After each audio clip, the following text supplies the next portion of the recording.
দেবাশিস দা এই মুহূর্তে আমাদের সাথে রয়েছেন। দেবাশিস দা, আপনি অনলাইনে রয়েছেন, আমি প্রথম প্রশ্ন আপনাকে করব, মানে এত কি কম্পালশন ছিল? মানে এমন একটা জায়গা যেখানে পাবলিক পালসের জন্য আমরা ক্রিকেট দেখি বা খেলি, কিন্তু এখানে অদ্ভুতভাবে আমি দেখছিলাম যে একেবারে অন্য একটা হাওয়া বইছে এবং হেলমেট হয়ে আছে বিসিসিআই। এটা অন্যায়। এভাবে দেশের মানুষের রক্তের বিরুদ্ধে ক্রিকেট খেলাটাকে আমরা তীব্র সমালোচনা করেছি শুরুতে, এখনো করছি, এবং এসব ব্যাপারে কান না দিয়ে ভারতীয় ক্রিকেট কন্ট্রোল বোর্ড যেভাবে তাদের ক্রিকেটারদের এশিয়া কাপ খেলতে পাঠালো, এটা একেবারেই অনুচিত ছিল।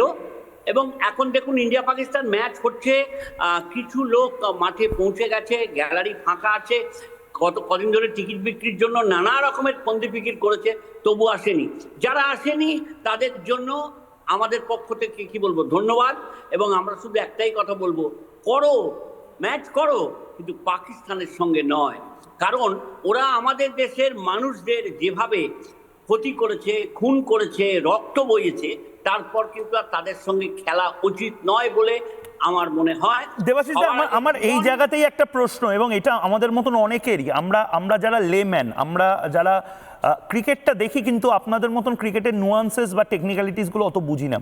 অনেকে আমাদের এই যুক্তিটাও দিচ্ছে যে বিসিসিআইকে নাকি বয়কট করে দেওয়া বা ব্ল্যাকলিস্ট করে দেওয়ার একটা সম্ভাবনা আইসিসির ছিল, সে কারণে যেহেতু আমরা একটা অ্যাম্বিশন আছে আমাদের অলিম্পিক হোস্ট করার, সে কারণে আমাদের নাকি এটা করতেই হতো। আমি জানি না কি কম্পালশন আমাদের মতন এই মুহূর্তে, ভারত এই মুহূর্তে যে ডিপ্লোম্যাটিক্যালি এগিয়ে আছে বিশ্বে। আমার তা মনে হয় না, এগুলো হচ্ছে সাফাইয়ের গান। আমি একটাই কথা বলবো, ভারতকে এখন উপেক্ষা করা কঠিন। সে ক্রিকেটের শক্তি বলুন অথবা যে কোনো খেলাধুলার ক্ষেত্রে বলুন। আপনার কি মনে হয় বা দর্শকদের কি মনে হচ্ছে যে ভারতের ক্ষমতা নেই, তা সত্ত্বেও অলিম্পিক নামের একটা আইসক্রিম ভারতীয়দের হাতে তুলে দেওয়া হচ্ছে? একেবারেই নয়। সুতরাং এগুলো হচ্ছে পিঠ বাঁচানোর অঙ্ক। আমার একটাই কথা, তুমি এখনো ঘাস শুকোয়নি, তার আগে তুমি যদি ওখানে আবার আঘাত আনতে চাও, এমনকি কোনো গ্যারান্টি পাকিস্তান ক্রিকেট বোর্ডের পক্ষ থেকে দেওয়া হবে যে না, আর পাকিস্তান অধিকৃত কাশ্মীরে কোনো গন্ডগোল তারা করবে না, কোনো মানুষকে তারা মারবে না? আমাদের অনেক বঙ্গ সন্তানকে মুখের সামনে দাঁড়িয়ে গুলি করে দেওয়া হয়েছে, তার স্ত্রীর সামনে। এসব দৃশ্যগুলো যদি বিসিসিআই কর্তারা ভুলে গিয়ে থাকেন, তাহলে আমার আর কিছু বলার নেই। আমার মনে হয় টাকা রোজগারটাই ওদের কাছে সবচেয়ে বড় ব্যাপার, সেখানে অন্য কোনো সেন্টিমেন্ট বা আবেগ কাজ করে না। এবং সে কারণেই এত বিরোধিতা সত্ত্বেও কিন্তু কোনো রকমে আমাদের এই টুর্নামেন্টটা অর্গানাইজ করতে হচ্ছে। তাহলে যখন যুবরাজ সিং, শিখর ধাওয়ান, হরভজন সিংরা লন্ডনে যে সিনিয়রদের ক্রিকেট ম্যাচটা খেলছিল, তাহলে তাদেরকে ওইটা বন্ধ করতে বাধ্য করা হলো কেন? এবং এর ফলে কি হবে, আর কখনো পাকিস্তান যদি ভারতকে আক্রমণ করেও, তাহলেও কিন্তু এ ধরনের ক্রিকেট খেলা বন্ধ হবে না। তার কারণ এরা বলবে, তাহলে 2025 সালে এশিয়া কাপ খেলতে ভারত কেন গিয়েছিল?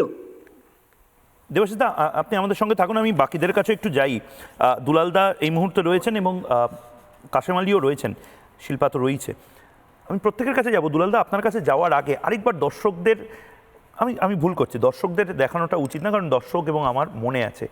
আমার মনে হয় বিসিসিআই এর কোনো প্রশাসক যদি এই মুহূর্তে রিপাবলিক বাংলা দেখেন, তাদের মনে করিয়ে দেওয়াটা উচিত যে কত সহজে এই সমস্তটা করা যায়। সরকারে যারা রয়েছেন তাদের মনে করে দেওয়া উচিত, নেতাদের মনে করে দেওয়া উচিত যে এটাই সবচেয়ে বড় ক্যাম্পেইন হতে পারত। মানুষের আবেগ নিয়ে খেলা হচ্ছে, এটা ইন্ডিয়া পাকিস্তান খেলা হচ্ছে না। একজন মহিলা সদ্য বিধবা, রিপাবলিক বাংলার ক্যামেরার সামনে তিনি বসে গোটা ঘটনাটা বলেছিলেন। পেহেলগাঁওতে ঘুরতে গেছিলেন। ভগবান না করুক কোনো ক্রিকেটার বা কোনো ক্রিকেট প্রশাসক এরকম পেহেলগাঁওতে ঘুরতে গিয়ে এরকম পরিস্থিতির সম্মুখীন না হন, ভগবান না করুন। তারপরে আমি দেখব যে অ্যাকচুয়ালি এই ইন্ডিয়া পাকিস্তান খেলাটাকে সমস্ত কিছুর ঊর্ধ্বে রাখা উচিত, ন্যারেটিভটা কতদিন থাকে। একবার শুনুন।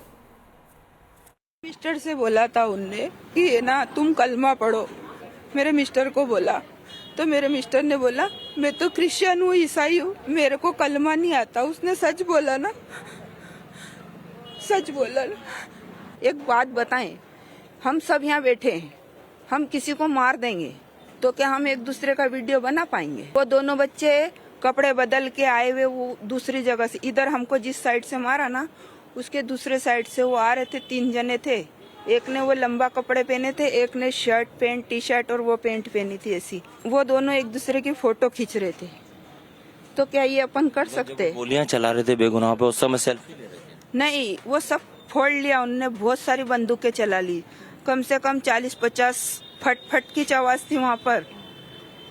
मेरा तेरा कोई भी नहीं था वहाँ। के बाद वो फोटो खींच रहे थे। নানা ধরনের কন্টেন্ট দেখার জন্য লাইক করুন, শেয়ার করুন আমাদের ফেসবুক পেজ, সাবস্ক্রাইব করুন আমাদের ইউটিউব চ্যানেল। পাশাপাশি অন্যান্য ব্রেকিং নিউজের জন্য অবশ্যই চোখ রাখুন রিপাবলিক বাংলায়।